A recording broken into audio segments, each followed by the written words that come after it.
అల్లూరు జిల్లాలో విద్యార్థి భృతి కలకలం. స్కూల్ వద్ద ఆందోళన చేపట్టిన తల్లిదండ్రులు. జీమాడుగుల మండలం స్థానిక గిరిజన సంక్షేమ గురుకుల పాఠశాలలో 9వ తరగతి చదువుతున్న కిల్లో ఆల్బర్ట్ అనే గిరిజన విద్యార్థి పాఠశాల పరిధిలో గల గుంతలో మృతి చెందిన విషయం కలకలం రేపింది. సంఘటన తెలుసుకున్న విద్యార్థులు తల్లిదండ్రులు కుటుంబీకులు విద్యార్థి మరణానికి గల కారణం పాఠశాల అధికారుల నిర్లక్ష్యమేనని, దీనికి బాధ్యత వారే వహించాలని, ఎందుకంటే పాఠశాల జరుగుతున్న సమయంలో మా అబ్బాయిని ఎలా బయటకు పంపించారని, మీ నిర్లక్ష్యం వల్లే చనిపోయాడని, తక్షణమే నిర్లక్ష్య ధోరణిగా వ్యవహరించిన సంబంధిత ఉపాధ్యాయులపై చర్యలు తీసుకొని మాకు న్యాయం చేయాలని పాఠశాల ముందు ఆందోళన చేపట్టారు. సమాచారం తెలుసుకున్న స్థానిక ఎమ్మెల్యే విశ్వేశ్వరరాజు ఆశ్రమ పాఠశాల వద్దకు చేరుకొని మృతికి గల కారణాలపై ఆరా తీసి కుటుంబీకులను పరామర్శించారు. ఈ సందర్భంగా ఆయన మీడియాతో మాట్లాడుతూ, ఈ మధ్యకాలంలో 2 నియోజకవర్గాల్లో సుమారు 80 మంది విద్యార్థులు చనిపోయినప్పటికీ నేటి ప్రభుత్వం కనీస స్పందన లేదని, ఈ సందర్భంగా కూటమి ప్రభుత్వానికి ఒకటే అడుగుతున్నాం. నేడు గిరిజన ప్రాంతంలో అనేక మంది విద్యార్థులు వివిధ రకాల వ్యాధులతో చనిపోతున్నారు. అలాగే కలుషిత ఆహారం తిని ఆసుపత్రుల పాలవుతున్న నేటి కూటమి ప్రభుత్వం పట్టించుకోకపోవడం చాలా దురదృష్టకరమని అన్నారు. 24 గంటలు వైఎస్ఆర్సీపీ శ్రేణులపై అక్రమ కేసులు ఎలా పెట్టాలి అని ఆలోచిస్తున్నారు తప్ప నేటి రాష్ట్ర ప్రజలు పడుతున్న సమస్యలు, వారు ఎదుర్కొంటున్న ఇబ్బందులు గుర్తించి వాటిని పరిష్కారం చేయాలనే ఆలోచన నేటి ప్రభుత్వానికి లేకపోవడం దౌర్భాగ్యమని విమర్శించారు. ఫిలెక్స్ ఆల్బర్ట్ అనే ఒక 9th క్లాస్ స్టూడెంట్ మొన్న ఈ స్కూల్ ఆవరణ నుంచి బయటికి వెళ్ళి గడ్డలో పడడం వల్ల విద్యార్థి చనిపోయాడు. ఈ విద్యార్థి చనిపోవడానికి ప్రధాన కారకులైనటువంటి ఇక్కడ యాజమాన్యం పూర్తిగా నిర్లక్ష్యం. అంటే విద్యార్థులు బయటకు పోతున్నా సరే ఎటువంటి చర్యలు తీసుకోకపోవడం ఇక్కడ ఉన్నటువంటి యాజమాన్యం పూర్తి వైఫల్యం అని తెలియజేస్తాం. ఎందుకంటే గతంలో కూడా అనేక సందర్భాల్లో విద్యార్థులు వందల సంఖ్యలో ఈ గిరిజన ప్రాంతంలో ఒకవైపు అనారోగ్యం బారిన పడో లేకపోతే మరొక విధంగానో ఇలాగ స్కూల్లో నుంచి బయటికి వెళ్ళిపోయి విద్యార్థులు చనిపోతా ఉన్నా సరే వీటిని విద్యార్థి మరణాలు అరికట్టే పద్ధతుల్లో ఒకవైపు రాష్ట్ర ప్రభుత్వం కానీ అంటే రాష్ట్ర స్థాయి ఉన్నతాధికారులు ఇట్లా ఈ జిల్లాలో ఉన్నటువంటి ఉన్నత స్థాయి అధికారులు ఎటువంటి చర్యలు తీసుకోకుండా ఏదో సంఘటన జరిగి మరణం జరిగిన తర్వాత హడావుడిగా వచ్చి ఏదో హామీలు ఇవ్వడము, హామీలు అయిపోతే మళ్ళీ యథావిధిగా గాలికి వదిలేసేటటువంటి పరిస్థితి తప్ప ఈ కట్టుదిట్టమైనటువంటి చర్యలు తీసుకునే పద్ధతుల్లో జిల్లా స్థాయి ఉన్నతాధికారులు లేరు.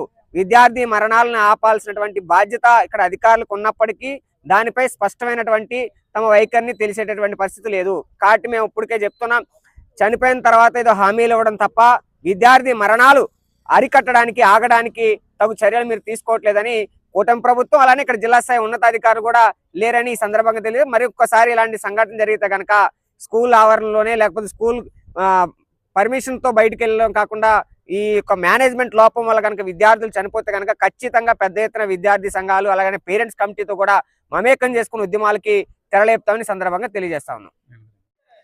మీడియా మిత్రులకి నమస్కారం అండి. నా పేరు కిల్లో రాజన్, బీసీవై పార్టీ జిల్లా ఇన్ఛార్జిని. ఈరోజు జీమాడుగుల ఏఎంఆర్ పాఠశాలలో జరిగిన సంఘటన మీద మాట్లాడుతున్నాను. ఈరోజు ఇది ఖచ్చితంగా ప్రభుత్వ నిర్లక్ష్యమే అని చెప్పేసి మేమైతే తెలియజేస్తున్నాం. ఎందుకంటే ఈ పాఠశాలలో సెంట్రల్ గవర్నమెంట్ అయినప్పటికీ అనేక ఫండ్ ఉంటుంది. ఫండ్ ఉన్నప్పటికీ కూడా కనీసం కంపౌండ్ వార్డు లేకపోవడం చాలా బాధాకరం.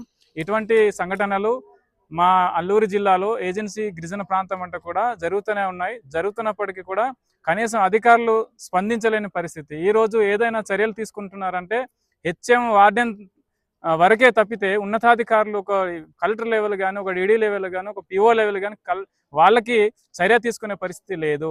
కాబట్టి ఖచ్చితంగా ప్రభుత్వాలు స్పందించాలి, పాలక పక్షాలు స్పందించాలి. ఎవరైతే ఆల్బర్ట్ అనే అబ్బాయి చనిపోయారో వాళ్ళ కుటుంబానికి ఆర్థిక భరోసా కల్పించి ఉద్యోగం ఇవ్వాలని చెప్పేసి ఈరోజు డిమాండ్ చేస్తున్నాం. నమస్కారం. ఈరోజు అల్లూరు సీతారామరాజు జిల్లా జీమోళ్ళ మండలం ఈఎంఆర్ పాఠశాలలో ఈరోజు ఆల్బర్ట్ అనే 9వ తరగతి చదువుతున్నటువంటి విద్యార్థి చనిపోవడం జరిగింది.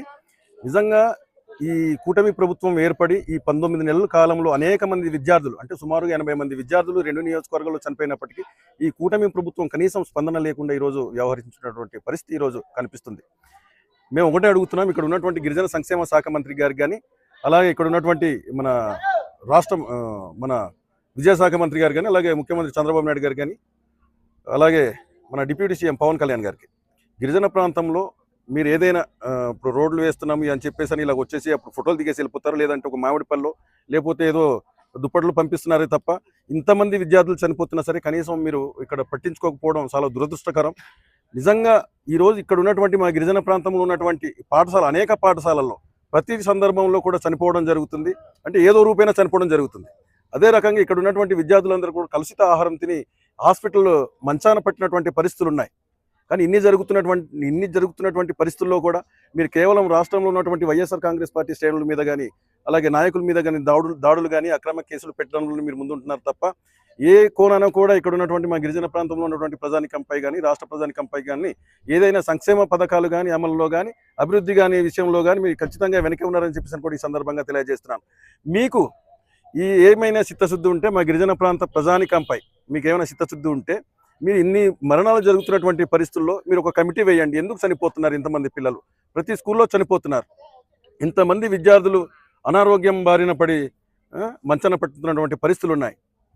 ఈ సీజనల్గా ఇప్పుడున్నటువంటి ఈ రోజులు వచ్చేది ఎండాకాలం కాబట్టి అనేక రకాలైనటువంటి రోగాలు వచ్చే పరిస్థితులు ఉన్నాయి. కాబట్టి మీరు ఇంకొక విషయం, మా గిరిజన ప్రాంతంలో ఉన్నటువంటి మా గిరిజన సంక్షేమ శాఖ మంత్రి గారు వచ్చిన మొదటి ఈ సంతకం నేను ఇక్కడ గిరిజన ఆశ్రమ పాఠశాలల్లో కానీ లేదా ఈ ఏదైతే బాలికల వసతి గృహాల్లో ఖచ్చితంగా నేను హెల్త్ అసిస్టెంట్స్ని పెడతానని చెప్పేసి మీరు మాట ఇచ్చారు. ఆ మాట ఇంక ఈ 19 నెలలు గడిచినా ఆ మాట అలాగే ఉండిపోయింది. కాబట్టి మీరు ఆ మొదటి సంతకం ఏమైందని చెప్పేసి కూడా గౌరవ మంత్రి గారికి మేము ప్రశ్నిస్తున్నాం. అదే రకంగా విద్యాశాఖ మంత్రి గారికి నేను ఒకటే కోరుతున్నాం, ఈ మా గిరిజన ప్రాంతంలో ఇన్ని మరణాలు సంభవిస్తున్నా సరే కనీసం మీరు ఏ సందర్భంలో కూడా మా గిరిజన ప్రాంతం గురించి మాట్లాడినటువంటి పరిస్థితులు ఎక్కడ కూడా కనపడలేదు. దయచేసి మీరు మా గిరిజన ప్రాంతంపై దృష్టి పెట్టండి. మా గిరిజన ప్రాంతంలో ఉన్నటువంటి సంపదని దోచుకుపోవడానికి మీరు వేస్తున్నటువంటి ఎత్తుగడలన్నీ కూడా తిప్పికొడతాం.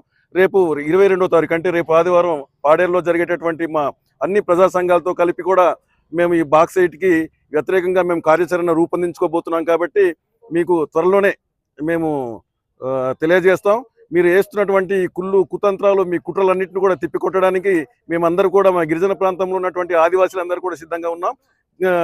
అంతకుముందు ఇక్కడ ఉన్నటువంటి పరిస్థితుల్లో చనిపోతున్నారు కదా పిల్లలందరూ, దీని మీద దృష్టి సాధించండి. తర్వాత రేపు 22వ తారీఖు గడిచిన తర్వాత ఈ బాక్సైట్ నిక్షేపాలు ఏదైతే మైనింగ్ మా ప్రాంతంలో ఉన్నటువంటి మైనింగ్ని మీరు దోచుకుపోవడం చూస్తున్నారు కదా, దాని గురించి మా కార్యాచరణ త్వరలోనే ప్రకటిస్తామని చెప్పేసి కూడా ఈ సందర్భంగా తెలియజేస్తున్నాం. కాబట్టి ఇంత మోసాలు చేస్తున్నటువంటి ఈ కూటమి ప్రభుత్వానికి మోసాలు చేస్తున్నారు, వాళ్ళు ఇచ్చినటువంటి హామీలని తుంగలో తొక్కుతున్నారు.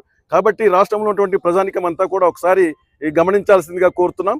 వీళ్ళు ఈ కూటమి ప్రభుత్వంలో ఉన్నటువంటి నాయకులందరినీ కూడా తరిమి కొట్టడానికే కాదు, వీళ్ళకి ఓడితో బుద్ధి చెప్పడానికి కూడా అందరూ సిద్ధంగా ఉండాలని చెప్పేసి కూడా ఈ సందర్భంగా రాష్ట్ర ప్రజలందరికీ కూడా తెలియజేస్తున్నాను. Thank you.